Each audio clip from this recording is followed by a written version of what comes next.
diese Bilder, die mich immer noch an sie erinnern. Die Versuche, sie zu verdrängen, machen es umso schlimmer. Ich spüre immer noch ihren Atem auf meiner Haut. Das Gefühl hört mit dem Öffnen meiner Augen auf. Also lege ich mein Gesicht in meine Hände. Alles läuft an mir vorbei, als nimmt mein Leben grad ein Ende. Wo sind die Momente ihrer Liebe geblieben? Sollte ich sie wirklich für immer echt auf ewig verlieren?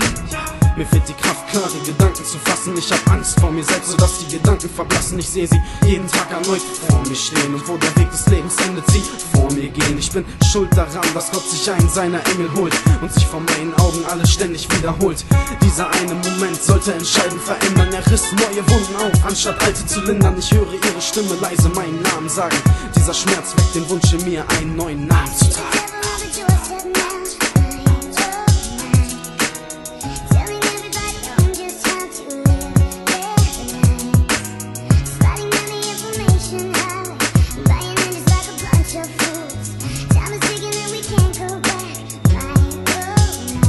Ich blick zurück, versetze mich an den Ort des Geschehens und es schmerzt, wie kaum deutlich es noch zu sehen ist, wir waren eins.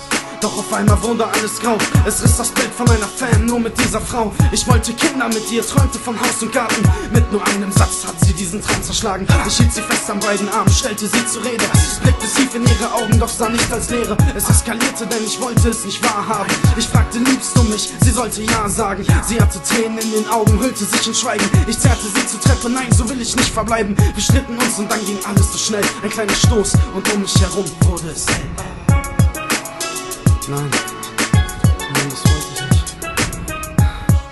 Das ist alles meine Schuld. Es tut mir leid. Bitte.